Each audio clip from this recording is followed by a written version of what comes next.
Hello guys, tuturuan ko kayo kung paano ma-download ang Prim keyboard. First, go in this, go to Play Store, and go to Hot Apps. After you going Hot Apps, and go to search, and search here.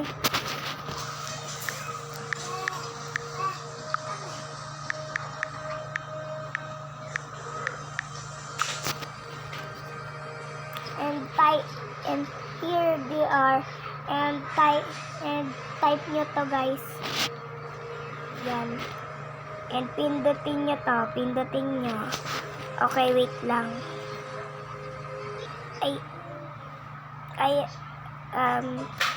guys, ayan, na-download ko na siya, so go to in here, wait lang, go in here pala, go to games, and pindutin nyo na itong na-download yung Prim keyboard. Guys, tapos na kasi ako. So, i-ano nyo yun. Tignan nyo dito. Magiging ganito yung ano nyo, yung keyboard. Wait lang. Punta muna tayo sa Play Store. Just waiting. We're waiting on this.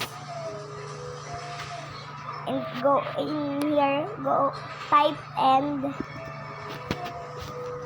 magiging ganito yung ano nyo, yung keyboard.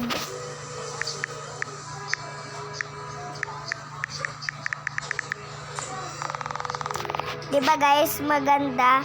So ayun lang, goodbye.